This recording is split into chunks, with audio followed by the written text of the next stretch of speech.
Hi everyone, I'm Bia and welcome back to Kardec Reading for Teens. So as we talked about last week, we're going to be starting something new with Kardec Reading for Teens. We're going to start doing videos instead of just the audio. So now you'll be able to see me instead of just hearing my voice, and hopefully that makes it a little more interactive and fun. And so this is new to me too, so we're going to try it out together and see how it goes.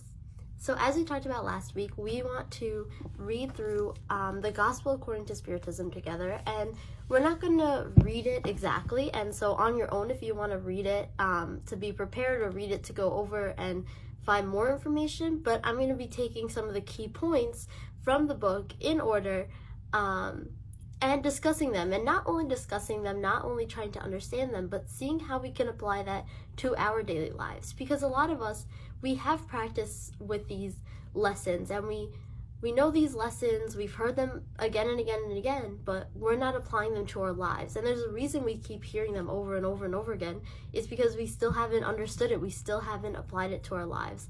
So that's really the key part that we want to work on, getting these messages, making them understandable, and seeing how we can use that in our daily lives. So one thing that's very common is that people want to skip the introduction and go straight into the book. And we just want to read the actual book, right? We don't really care about the introduction. But no, the introduction is actually very important and we want to focus on it. So depending on what version of the book you have, you might have a version that has an introduction by the author, but since there might be different translations and different editions, we're going to skip that part. But in that part from the author, especially the one that I have here, it gives a lot of good background information about Allan Kardec and about this book. So it's still a good read and still recommended that everyone read it, but just for the different versions of the book, we'll skip that part for now. So then once we skip the translator's introduction, we have a preface right here, which we're actually going to go back to at the end of today, and then we get to the introduction. So now finally on page, let's see what page this is. On page 28, we have the actual introduction of the book. So that first 28 pages is also very important, so please do read that and get that background knowledge, but we're going to start right here at the introduction. So the first thing it starts off with right here in the introduction, the first section of the introduction, which is titled The Objectives of This Work. So saying why the spirits wanted to do this, right? Why this was necessary, why they wanted to get the gospel and better explain it.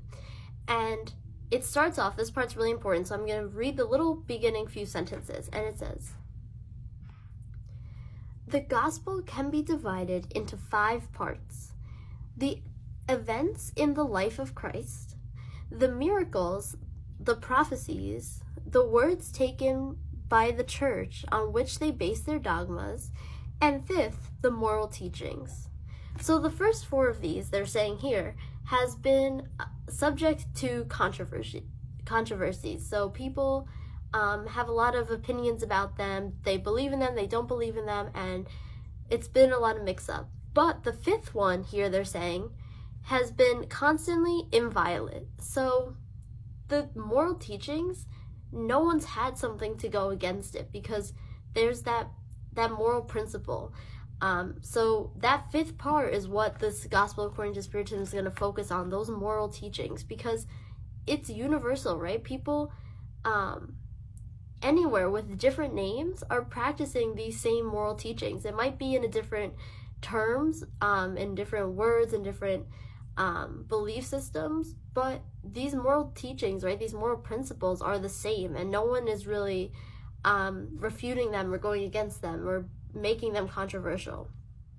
And another important part that they point out here, a few lines down, it says, "This is the common ground where all cults may be united." So all groups, right, all different groups of all different beliefs can be united under these moral teachings, because again, they are universal, right? They are the good, and all of these teachings want the good. So maybe they're doing it in different forms, but all together we all believe in these moral teachings, right? It unites everyone of all different beliefs. And now at the bottom of this paragraph, another important thing to know, it says, "It constitutes a code of rules on how to behave in every circumstance of private and public life, and offers the basic principles for all social relations found on rigid justice.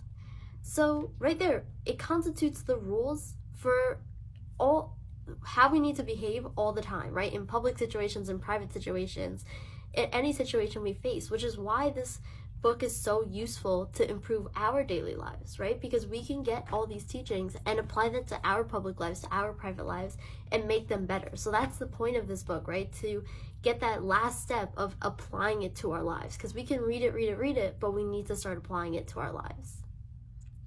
And here, the last sentence of this paragraph sums it all up, and it says, "It is, finally and above all, the infallible route to lasting happiness and the uplifting of a corner of the veil that hides the future life." So it is the route to happiness, these moral teachings. If we can do all of these things, if we can put those things into our lives, then we will be on that route to happiness, right? We will have that happiness if we can apply all those things. So that's why it's important for us to start slowly but surely applying these things to our lives, getting a teaching week by week, and seeing how we can implement that in our lives. And of course, we're gonna make mistakes. We're gonna not be able to. We're gonna fail sometimes, but we just keep trying and keep implementing those things into our lives until eventually it becomes natural, and we don't even have to think about implementing it in our lives, because that's just our daily routine of just doing these things. So hopefully after a while this will become a habit for us, and we'll start really thinking and applying these things to our lives and improving and putting us on this route to happiness. So now they're going to explain the spirits, right? When we say they, it's the spirits who are giving us these messages. So they're going to explain why we need the gospel according to Spiritism if we already have these teachings in the gospel from long ago. So why do we need these? And it says here, everyone admires the morals of the gospel, right? So everyone admires these moral teachings. Everyone understands that this is the right way, the good path, right? Even with different names, people still believe in these moral teachings. But it says, few know the basis, and even fewer understand it or are able to deduce the consequences of it. So, and then again, it says that there's a difficulty of understanding. So in the gospel, right, the original gospel, there is a difficulty of understanding. People read it because they have to read it, right? They think, okay, I have to read these. These are the good teachings, so I have to read it. But they're not understanding it, and they're not able to apply it to their lives because they don't understand it. So that's why the spirits are saying here, we're going to explain it better so that you can understand it. So now you can jump ahead to the part where you apply it to your lives. Because people were reading it, right? And it says here, just like people were reading prayers, and they were just saying the words without meaning it.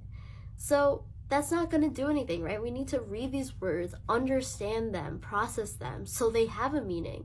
And once those have a meaning and we can understand them, then we're able to put those into our lives. So that's what's really important about what we're doing here, is hopefully talking about it, opening it up, making it easier to understand, so that we can be able to do that part on our own to apply it to our lives. And again, I'm not perfect either, so I'm also trying to apply these to my life. And together we're going to try and work through it, but we're doing the first step of reading it and understanding it, and so then we have the steps and all the tools we need to apply it into our lives. And so now they're talking a little bit about how they're structuring this book, right, that they're making. So they say, in these citations, they're keeping what's useful to the development of the ideas, and they're putting aside the things that are, okay, we don't really need that to understand, or maybe that's repetitive, or that might confuse us more than help us understand. So they're giving us the very useful things and taking away some of the stuff that's not so useful or repetitive. And another thing the spirits did in this book for us is they organized these teachings not in chronological order, because we find that in chronological order it gets jumbled up and there's a lot of different teachings everywhere. So the spirits here grouped main teaching ideas together, so such as love your neighbor as yourself, and they put all these examples and all these teachings in one section so that we can find it in one section and not in chronological order, because that mixes it all up a little bit. So here they're saying they also separated them into categories, so it's not in the exact chronological order, but it's in an order that it's easier for understand one moral teaching at a time. So the chapters are split up like one chapter is love your neighbor as yourself, and then another chapter will be another moral topic, and then we'll talk about those. And another big point that they bring out here is the main objective was to put these teachings within easy reach of everyone by means of clear explanation, especially those passages which have, until now, remained obscure, and so unfold the full consequences of these teachings and the manner in which they may be applied to all walks of life. So here they're saying, right, their goal is to make it easy to understand so that we can do our next step, right? We know our next step. So they're making it easy to understand, because some things, even though we hear them, love your neighbor as ourselves, how many of us are able to understand that on a deeper level and actually apply that to our lives, right? It's hard to love everyone. It's hard to be kind to everyone all the time. So it's hard to apply, even though we know that. So, right? It's like, it's so common sense to us, love your neighbor as yourself. We know that we have to do that, but it's hard to actually apply it. And then what about those teachings that we don't even understand the basics of? So love your neighbor as yourself, we at least have a little bit of an understanding. But what about those that we have no understanding at all, right? What are we going to do then? So they're saying they're coming to explain these so that they're well explained so we can understand them, so we can start putting them into our lives. So another important thing that they touch on in this first section of the introduction is where this information is coming from. And what they make a point to note out is that we know it's spirits, right? But spirits from where? All from the United States, all from Brazil, all from France. Where are these spirits from? And they said, we have added some well-chosen instructions from amongst those dictated by the spirits in various countries and to different mediums. So in various countries and to various mediums. So that's the important thing that they're trying to point out here, is because if the information was coming from only one city or one region or just one spirit or one medium, we would think that there's bias, right? We would think, oh, okay, that's just what they're doing in that one city. But because we're getting the same teachings from all over the world, from a whole bunch of different countries, that shows that these are consistent, right? It doesn't matter on the medium and who the medium is or the spirit, right? As long as they're good and they have this good intention and we know that they're telling us, speaking the truth, they're all saying the same truth, right? These good spirits are telling the truth, the same in France, the same in Brazil, the same in Africa, the same everywhere. And so when we bring those all together, we'll see a lot of this repetition, because they're all backing each other up and saying the same things, and in their own words, but saying they're the same things. So they're saying they didn't include all of that because it would get repeated a lot, because they're saying the same basic things. So they got the key points of all these different spirits' thoughts and ideas. And again, these are the good spirits, right, that we know are bringing us that good information that we can trust. And again, they said, they also mentioned that they did not mention the medium's names, because they said it would be foolish to allow oneself to become vain about an intelligence work to which one had only lent mechanical assistance. So the mediums, right, they're just being that mechanical assistance, that means for the spirits to tell us their message.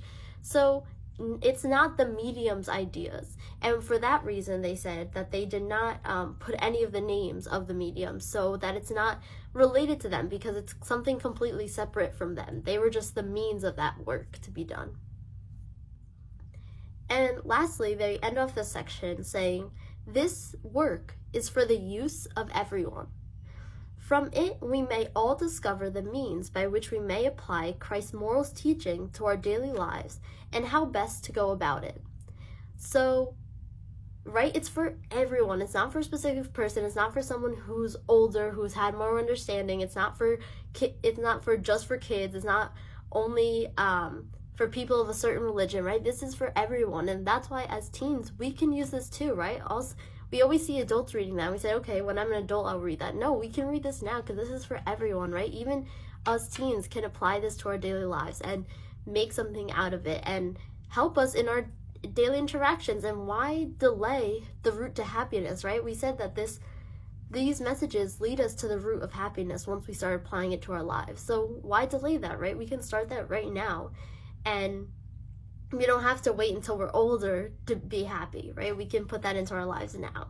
So that's another important thing. And again, from all religions, this isn't for one specific type of religion, one specific type of person, right? For everyone, all people, this is for them to understand and apply it to their lives. And now, just to end off, I want to go back to that preface, right? That was before the introduction. And with that preface, I just want to read it because it has a really great message.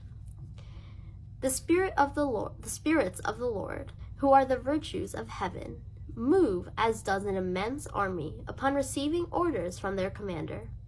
They spread out over the face of the earth, and similar to the stars, which fall one after another from the skies, are come to illuminate pathways and open the eyes of those who cannot see. In truth, I say unto you, the times are coming where all things will be established in their true light, when the darkness shall be dissipated, and the prideful confounded, and the just glorified. The great voices of heaven reverberate like the sound of trumpets, and the choirs of angels assemble. Mankind, we are inviting you to this divine concert. Take up the harp and lift up your voice in unison, so that, in a sacred chorus, the sound may extend and re-echo from one extreme of the universe to the other. Fellow beings, beloved brothers and sisters, we are here beside you. Love one another and say from the bottom of your hearts, Lord, Lord. In so doing, you fulfill the wishes of the Father who is in heaven. Then you too may enter the kingdom of heaven, the Spirit of Truth.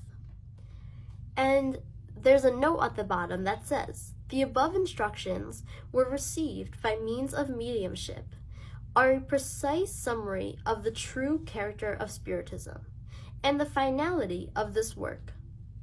They have been placed as the preface for this reason. Allan Kardec.